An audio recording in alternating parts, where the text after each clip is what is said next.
Everyone, welcome to Daily Rates Live with the Mortgage Calculator.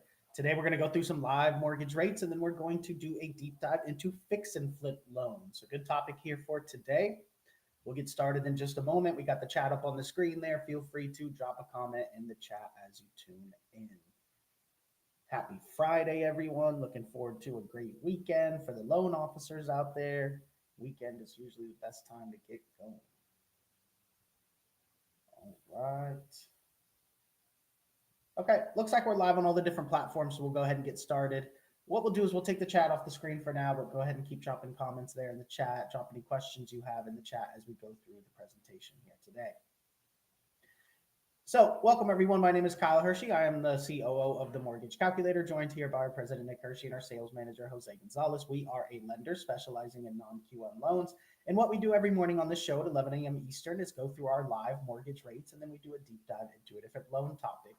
Today's topic is going to be fix and flip loans. So, because we specialize in non-QM and investor loans here, we do a lot of fix and flips. So, our sales manager, Jose, with 28 years of experience, will take us through a deep dive into that. But before we do that, we'll do what we do every morning, which is go through our live rates. So, Nick, if you're ready, let's go ahead and pull up the rates and see what the market is looking like this morning. Excuse me. All right, let me share my screen here. Get this crazy screen share to work.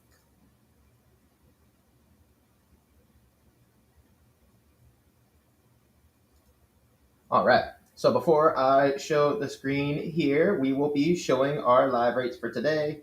It is May 10th, just after 11 a.m. So we're going to show all the different programs and the APR so we can compare across the programs. If you'd like a full breakdown and itemized loan estimate of all the fees that go into the APR, please get with our team members. We have over 300 licensed loan officers to help you out. So for the demos here, we will set up the same scenario so we can compare it across all the programs. We'll set everything at a 500,000 loan amount. A 500,000 purchase price, 400,000 loan amount, that's 80% loan to value, 20% down payment. Set everything to a 760 FICO credit score for all the demos, and we'll set everything to a 40% debt to income ratio for all the demos here. And for our DSCR loans, we will set a ratio of 1.5, but we'll talk about that when we get there. Let me go ahead and share the screen today.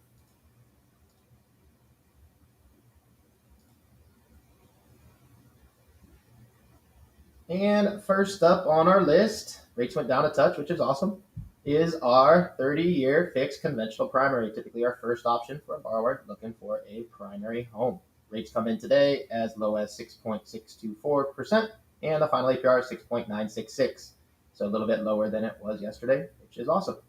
Now, if for any reason our customers don't qualify for conventional, the next option we typically want to present is an FHA option. FHA allows more leniency on credit issues as well as a higher debt to income ratio, but we're keeping everything the same settings here so we can compare across the programs. So FHA today comes in at 5.875 rate, final APR 6.828. This APR does include the upfront and yearly mortgage insurance, so a big difference there. That's why we always compare the APR. So FHA is actually a touch cheaper than conventional if our customer qualifies for both. And if our customer needs to use FHA, definitely a great option here, as the APR is almost identical to conventional in this scenario. Now, our active duty military and veterans that are eligible for VA loans. VA loans are next. 30-year fixed VA, definitely the best option here if you are eligible. Rates as low as 6%. Final APR comes in at 6.324.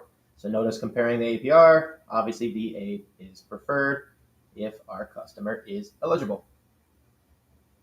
And our final agency government program, USDA, only for properties in USDA eligible areas. So if you are looking in those rural areas that are eligible, USDA is definitely a great option. And notice here the rates come in as low as 5.99, and the APR comes in at 6.76 with all of the fees and everything included. So if we use the APR to compare across, notice USDA is a touch cheaper than FHA. So our customers that are looking in those areas, definitely USDA's got the best benefit, and it beats conventional as well. So if you do look in those areas, definitely check out USDA. That APR is pretty good. And for all the options, remember, VA is the best for our customers that qualify for that. Now, if there's any reason our customers don't qualify for the standard government or agency programs, the next option that we want to present is one of our 5,000 non-QM programs that many other banks or lenders don't have. So our first option up here is our 30-year fixed non-QM alt doc for a primary home. So if our borrower doesn't qualify for conventional using their tax returns, we can use alternative documentation. Typically, this would be a bank statement or something similar. 1099 P&L, we have a bunch of options. Typically, the lowest rate options are going to be some sort of bank statement option. So today, that comes in at 7.125 rate, final APR of 7.447. So notice when we compare that to conventional, which is usually what we're going to compare, it's within a half a point there, which is absolutely amazing for our customers that don't qualify conventional and want to. Very comparable rates here to use alternative documentation. So those are our options for our primary homes. Now let's get into our investment property. So first up, 30-year fix for non-QM program for alt doc. So typically bank statement or similar. Rates come in as low as 7.5%. APR comes in at 7.86%. So let's compare that to the other investment property options here. So for the agency government programs, the only one that is eligible is conventional. Can't do FHA, VA, or USDA. They do not work for investments. You'll just show the 30-year fix for conventional here for an investment property. Rates come in as low as 7.5%. Final APR 7.855. So notice these are almost identical here as a alt doc versus a conventional investment. But the one that we always recommend our investors to check out in our favorite types of loans here are DSCR loans. So first up for DSCR is our option with a 3-year prepayment penalty. So that is the most common option, but we have a few variations here as well. Remember, DSCR doesn't require any personal income or employment. We're simply going to use the estimated rent from the appraisal value to determine if the property cash flows. If the property cash flows, that's a ratio of 1 or higher.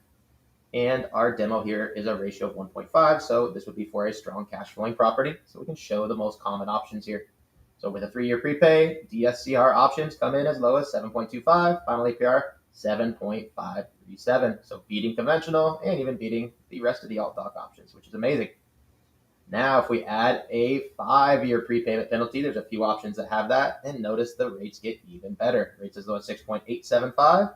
And a final APR of 7.214. So absolutely blowing conventional out of the water there for investors interested in those DSCR options. And scroll down a little bit here. We have our final DSCR option with no prepayment penalty. Some investors don't want a prepayment penalty, no problem. It is just a little more expensive here. So rates come in at as low as 7.75, final APR at 8.115. So with no prepay, it's a touch more expensive than conventional. Still a great option.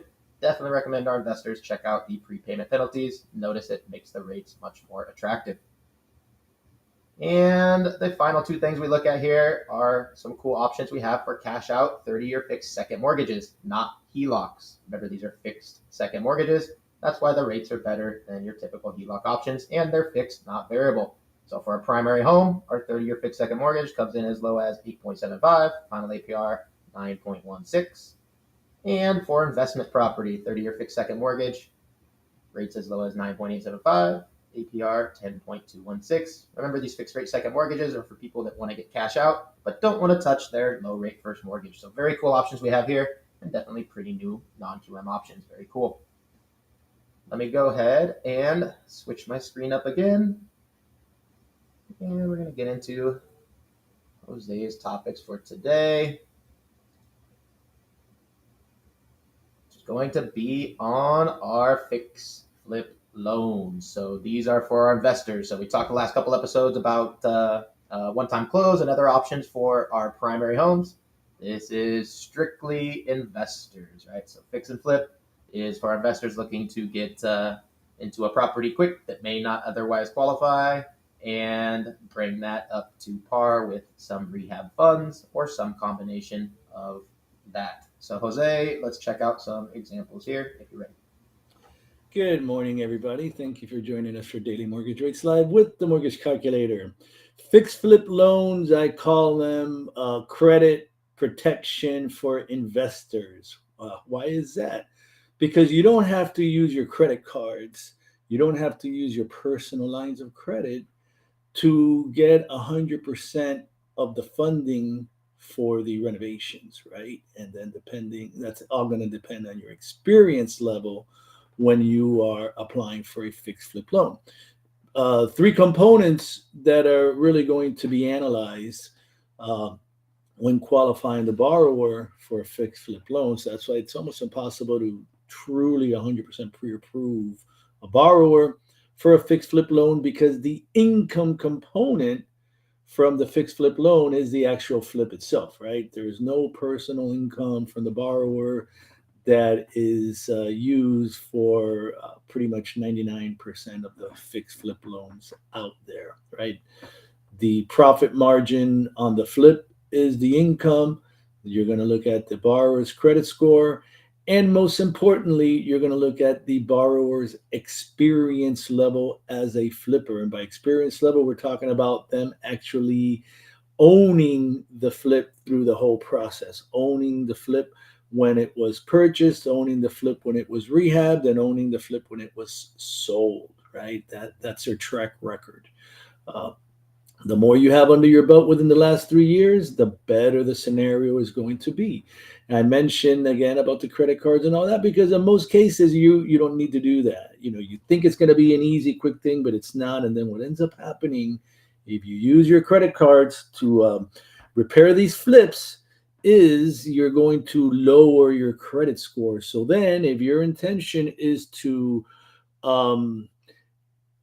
once you're done with the flip, keep the property and then refinance into, let's say, a DSCR loan, which is one of the most popular options for the investors, you're now going to have credit that's going to be dinged, because your balances on your credit cards are going to be high, and you're probably going to have a much lower credit score than when you started the process. So that's not what you want to do. Not what you want to do if you're planning on transitioning from the flip to a DSCR loan, and also not what you want to do if you're going to get another property and you're going to get another flip loan, and now your score is not a 740, now your score is a 640, and that's going to reduce the leverage that you're going to be able to obtain on the whole transaction. So it's really important you understand the true benefits of the fixed flip loan. Again, never a prepayment penalty on a fixed flip loan. Terms vary. It could be 6 months, could be 12 months, could be even 18 months, depending on how extensive renovations you have on the flip. The examples I'm giving today are all based on a 740 plus credit score and 12-month term. So let me go ahead, share the examples here, and we'll go right ahead into it.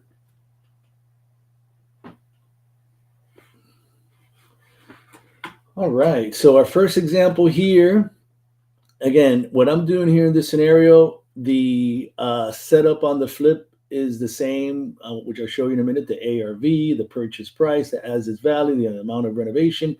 The only thing that I'm changing in these quote examples is the experience level, so you can see how that affects the leverage and the cost, right? So in this scenario here, flipper with zero experience, good credit, and a fairly profitable flip. Maximum is 75% LTV to purchase price for the initial distribution at closing. So first, let me show you the specifics on my flip here, right? We have an as is value of $115,000. That also happens to be our purchase price in this scenario.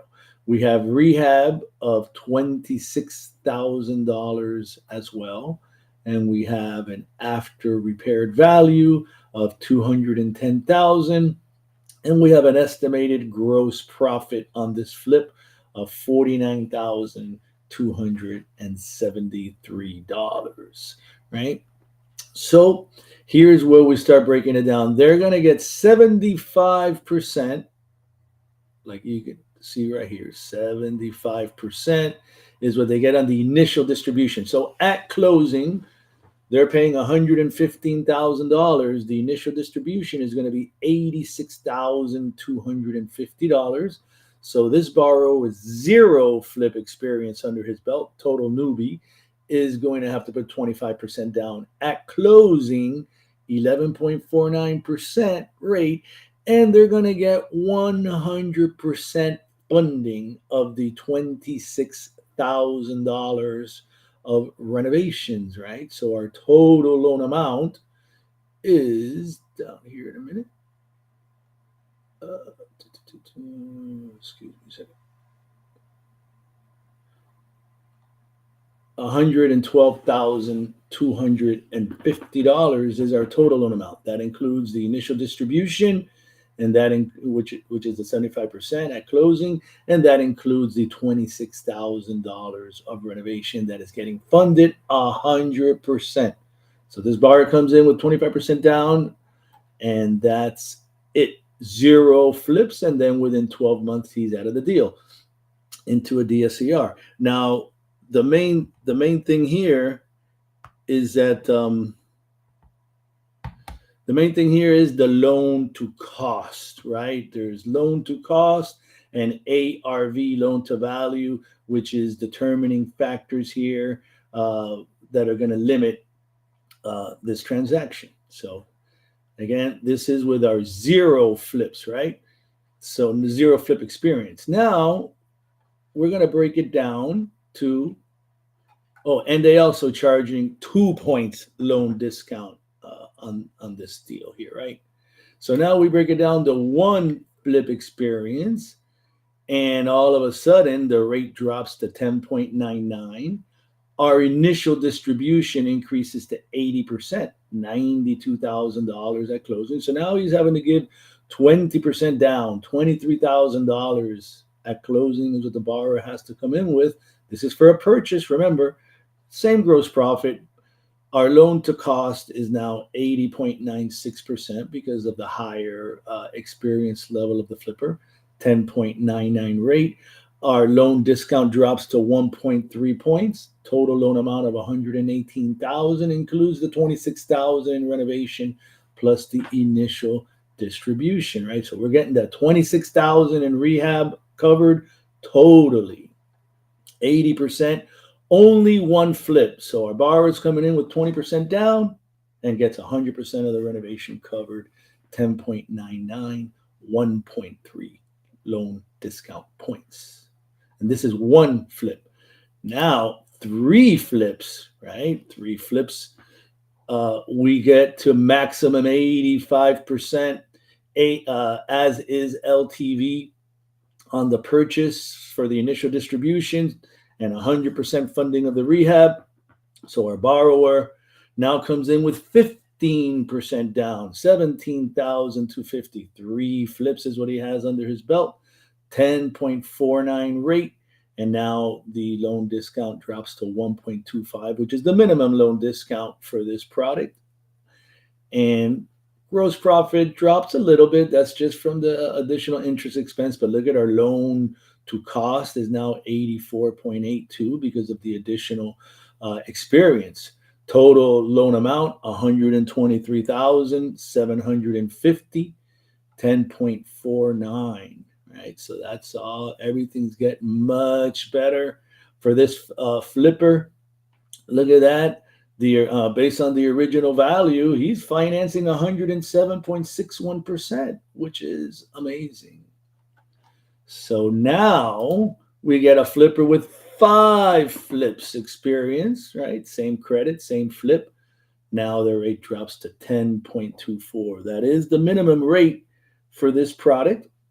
And $17,250 down payment, $97,750 again. So we are still at our 85%, but now our rate is 10.24. We're still at 85% on the initial distribution, but now our total loan amount increases to $123,750. Getting a little bit more money there. Now, 10 plus flips, right? This is our expert flipper, and these are calculated, the track record in the last 3 years. Same rate, 10.25, same loan discount, 1.25. However, now with our 10 plus flips in the last 3 years, our flipper is at 90% loan to value on the initial distribution, loan to as is value, I should state, right? So at closing, our borrower only has to come up with the down payment of $11,500, which is amazing.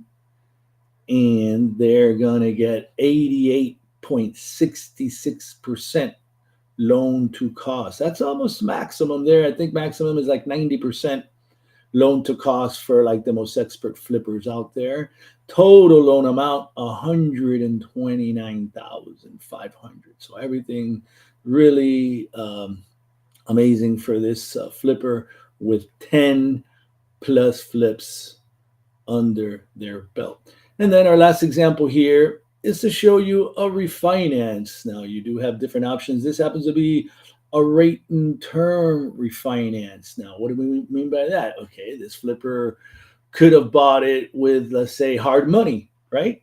Hard money or some really, really, really short term financing. Like, I'll lend you the money for 2 months just so you can have it, but I need my money back, whatever they did. And now they need to come to you to get the rehab funds, right? And the only way they're going to get the rehab funds is to pay off the existing lien, and then we would become the new lien holder of that for the total loan amount, right?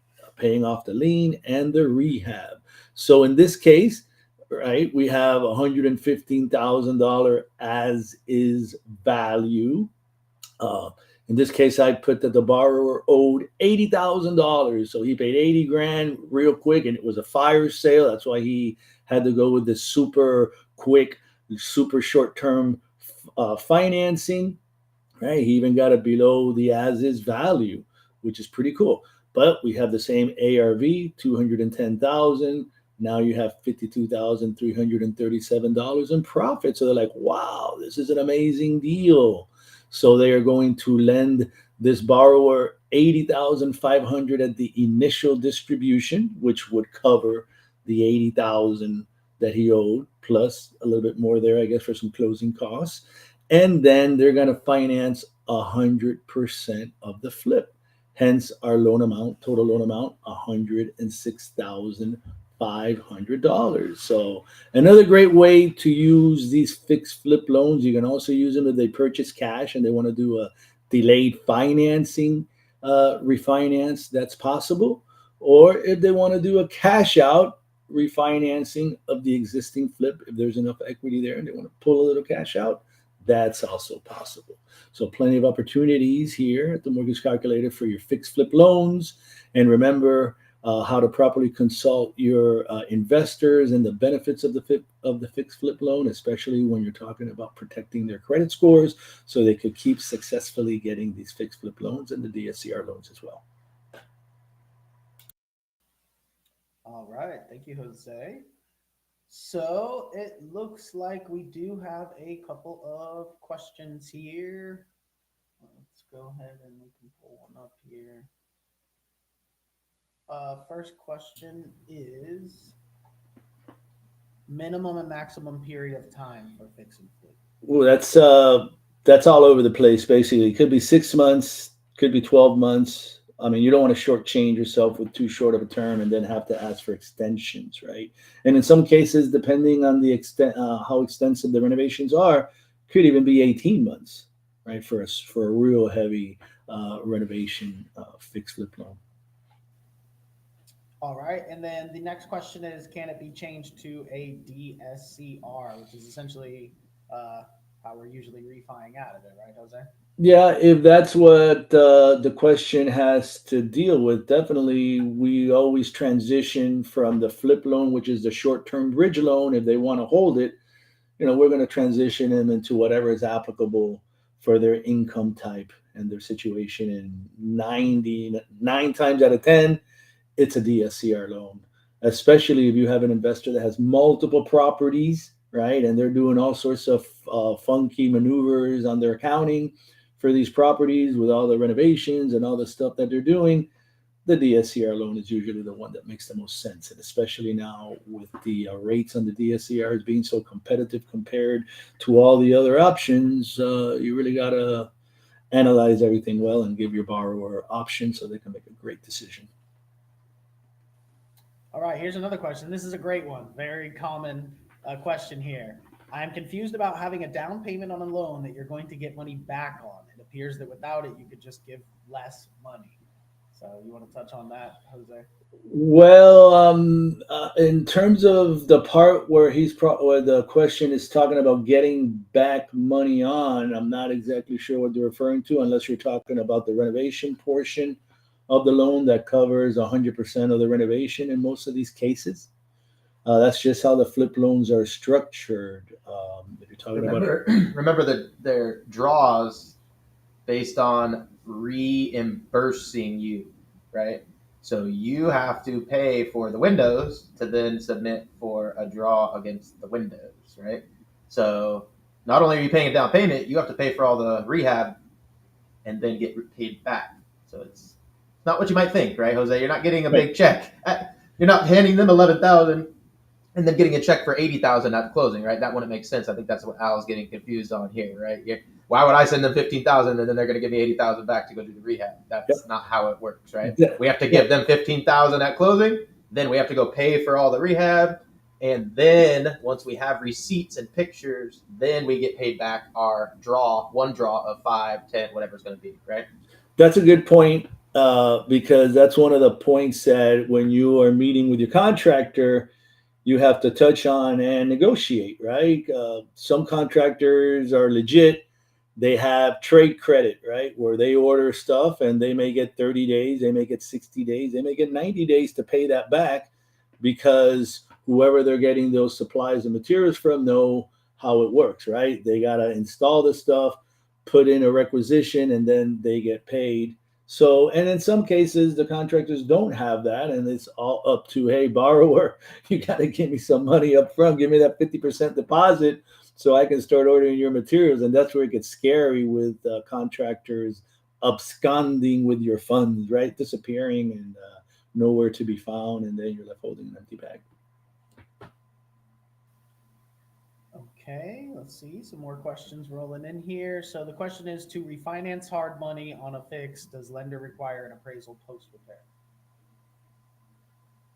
Well, it's always you're always going to have on any type of a renovation loan, whether it's one of our investor fixed flip loans or one of our renovation loans for primary second homes, the ones that we like the 203K, for example.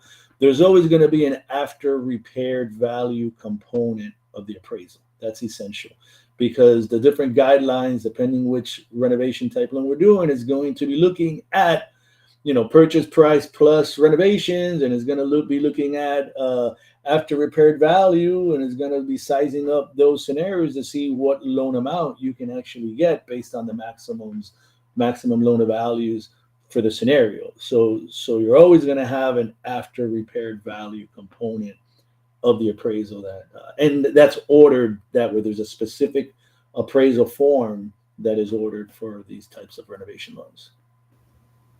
So for fix and flip, though, they're going to do it after repair value. Sometimes they do what Jose is talking about, the 203K type run, like the full one. Sometimes they do their own valuations, right, where they're just going to look online or do some sort of automated valuation. Every fix and flip outlet has their own weight of value. But I think to answer your question here, Johnny, is you're not going to get appraisals post repair. You're getting inspections every step of the way, right? So 203K, Jose mentioned in our last training, has a 203K inspector who physically comes out and, for a window example, inspects the windows, make sure they're installed to code. And remember, he's checking for FHA compliance as well, which is a whole different thing. A fix and flip lender doesn't do physical inspections typically, but they do need receipts, right? They need proof of the work, receipts to the contractor, receipts of the stuff, and typically pictures. So a lot of our outlets right now that do fix and flip, the borrower will actually get an app where they'll submit all their receipts, but actually take pictures on site so that there is no physical inspection. So I think what you're asking here, Johnny, is about the physical inspection. For a conventional 203K, all those ones, there's definitely multiple physical inspections, not appraisals, but that 203K inspector who is somewhat of an appraiser, right, Jose? He's inspecting for compliance, not necessarily giving values, right, on things. He's inspecting for, is it going to do what we originally thought? Now with a fix and flip, they're more relying on hard numbers. Where's the invoice? Are the windows in? Send me a picture of the windows in. Money released, right? So not appraisals post repair, but inspections, process for sure. Does that make more sense, Jose? Hopefully. Yep. All right, let's see here. Next question: Is it open end? Is it an open end loan or take all the amount at once? If I fix sooner, any penalty? Well, it's not an open-ended loan because an open-ended loan is like would be like a variable rate, a HELOC that you pay interest on what you owe.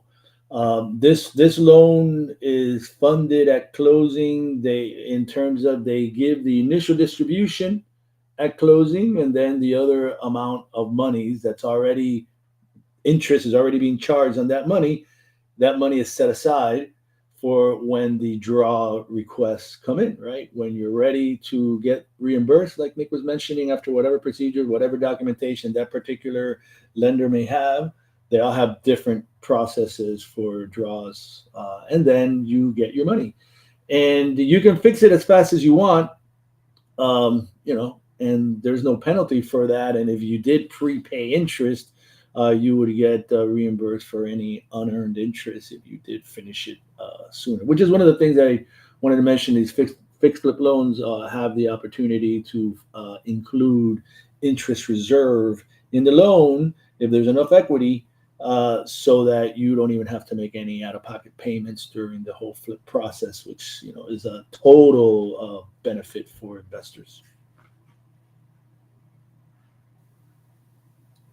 I think Okay. we went over this. There's usually only one real appraisal required, but there's multiple inspections, and the inspection process varies, right? I think that's pretty much how to cover it. And sometimes the initial appraisal may not even be a real appraisal, right? It might be a desktop or some sort of automated appraisal. Depends Yeah, on the we outlet. yeah we have outlets that can close. We can close these loans in 7 days or less. That do not send an appraiser out to the property. They just they base it on the scope of the work, estimates, all that stuff, and then they do their own internal desktop type review appraisal.